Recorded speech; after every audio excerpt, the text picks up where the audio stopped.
the other question that I had was about it, because when I said that Twitch is not reliable, what I meant first was about revenue, and second was about platform changes. And I think you were the one who wrote the last letter to the community about the nudity things, right? You were the one who signed the letter. Mhm. So you know it better than us. Mhm. What a messy moment it was. But this wasn't the only one, right? We had the advertisement issue where streamers wouldn't be able to display advertisements to their stream, and then like a week after, Twitch decided to go back to the way it was. Then Twitch came with this nudity thing, and then like a week after or 2 weeks after, Twitch came back to the way it was. My question here is, Twitch has a huge community, and myself as a creator was never like asked about a change on Twitch. What I mean by that is that never a some sort of survey or a Twitch employee came to me and asked me what do I think about this change or that change. And this is something I think would be maybe interesting to Twitch, so we could help you to try to guide some decisions. And I know a lot of decisions aren't only by we prefer this and we prefer that. It's about like stuff that we don't know. But when I say that Twitch is not reliable, this is what I'm talking about. Like Twitch making decisions and making changes to the platform, and then a week after deciding not to keep this decision, this change. Yeah. So you talk about two examples, and I think they're two very different examples. Although there's one thread of consistency in the examples. So the first one you alluded to was, I think, the sponsorship announcement about the rules around advertising in stream. As I said at the time, we messed up in that policy. The way we wrote it was not, and the way it was interpreted was not the way it was intended. And in fact, was not the way we were going to enforce it. One of the problems you have is you put something in words, but what people care about is what do you do? And I think we have had a trust deficit where people interpret words about what we're going to do more expansively. And I think we're to blame for that. And I think in that announcement, our wording was poor. Our wording was poor, that it was one of these things that it actually had been worked on literally for 3 years. Someone added some wording in that they shouldn't have added in later, late in the process. And so I thought the interpretation the community had was a reasonable interpretation if you fine-tune read the words. Okay. But we messed up in the wording we put out there. I think the community was right in their response, and that's why we responded quickly. Okay. And it was awesome that you guys heard us, because many platforms could like maybe ignore what the community thought and keep the decision because it made sense, maybe in your opinion, right? Right. If I had talked to you about that beforehand, I would have talked to you about abstractly what we were trying to do and not specifically what people thought we were trying to do. And I think if I would have talked it abstractly, you would have said, oh, well, that seems reasonable. But when you get to the final wording of how are people going to interpret this, okay? Because in fact, we had talked to streamers about that particular change. But when we talked to them about our intent, and there was all this context in the conversation. When we released it, we just gave you a bunch of words. One of the changes we're making now, whenever we release something that could be sensitive, I live stream 30 minutes after the release, okay? Because so often we have interpretations that is not our intent. So that was a mistake that I think shouldn't have happened. Now, the case with the change on art, okay?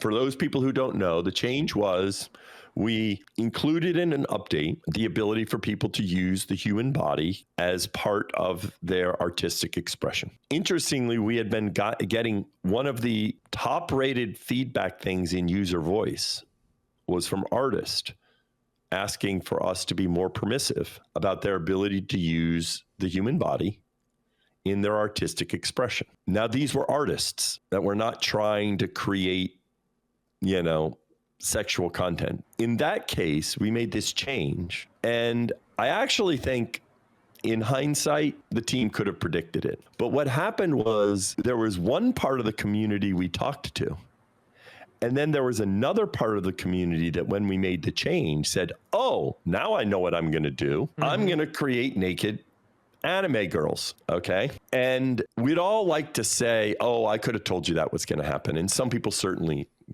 probably could have told us.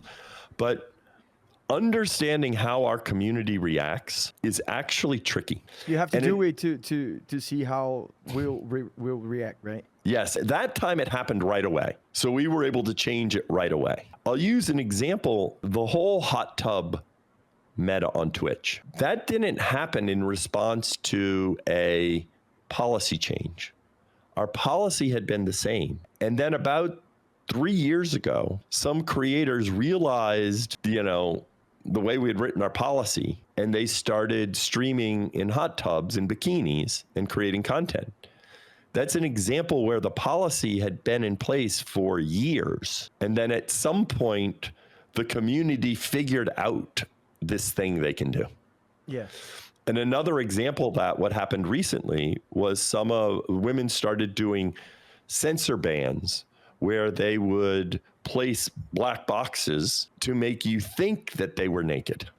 Another example of our community doing something that was not technically against our policy, but it was against what we were trying to create on the site. So therefore we had to change our policy. The reality is our community, especially when it comes to, I'll say, sexually themed content, regularly pushes the limits and finds ways that we haven't thought of when we write a policy. Okay. To find an edge. And the reality is what we need to be better about is being transparent and then making changes quickly when they find this, loophole. Yeah, I agree. And this is something I told Doug last year when he used to be CMO, right? And he kind of agreed with me that I said that maybe Twitch had to find better ways to communicate changes and things that are happening to the platform, to the community. Because at least here in Brazil, if you go to Twitch Brazil Twitter page, you can see that the comments are not happy with most of the posts Twitch Brazil does, right? Because I think that we tend to not try to see what really Twitch is trying to say and maybe what we want to understand that Twitch is saying, right? And this is what happens when you try to get artists a different way to work, and we understand that you're giving people permission to be naked or sort of it on their stream. Yeah. And by the way, just for clarity, you're not allowed to be naked on your stream, just so nobody heard that and understood that. You're not allowed to be naked on your stream. But this is what most of, at least I can say, the Brazilian community understood what Twitch was saying. By the way, one thing that, and in fact, maybe this group can help with this. As I said, one thing that I try to do is go on stream shortly after announcements to answer questions. Now, I do that in English. And of course, we have Portuguese and Spanish and French and German and all sorts of communities. And for those members of those communities that speak English, they can go watch my stream. Yeah. For those members that do not speak English, they're left without getting the explanation. One idea, I was thinking of this idea, right? Because again, the question is how to solve it. One idea is when we're going to go on stream explaining an announcement, we encourage streamers like yourself to possibly co-stream it. Okay. And then you translate the gist of what I am saying to anyone in the Brazilian community that doesn't speak English. Because originally I thought, I'd be happy to an hour later go on a stream with you. But the reality is it doesn't work for me to go on a Japanese stream, a Brazilian stream, a Spanish stream, a French stream, a German stream. I'll be on stream for 8 hours, right? And you're the CEO. So that's one idea, time, right? So that's one idea that we might want to explore, because you highlight one thing that is really challenging for us. The Twitch community is very engaged on Twitter. On Twitter, the people who are mad are the ones that get retweeted, the ones that get, amplified. Yeah. And then the people who want to twist what you're going to say. One thing that was happening, which is why we live stream now, is we would put something out Somebody else would then explain what they thought we were trying to do, or what we were going to do, or our intent of why we were doing it. And it was their perspective. And they would characterize Twitch as, well, Twitch is planning to do X. And it might not be true, but the things that gets the most carriage on Twitter are the most extreme statements. Yeah, of course. Nobody retweets, love this announcement, excited that Twitch made it. Nobody retweets that. Nobody wants to retweet that. And this is a challenge that's, I think, fairly unique to Twitch because we have such an engaged community. If YouTube launches something, there really isn't a YouTube community. Everyone uses YouTube. There is a Twitch community. There is a core Twitch community. They're very engaged. That's why we're live streaming to, try and, answer questions. Yeah. Yeah, I get it. Yeah, fair enough. I totally agree with that. Like, Yeah.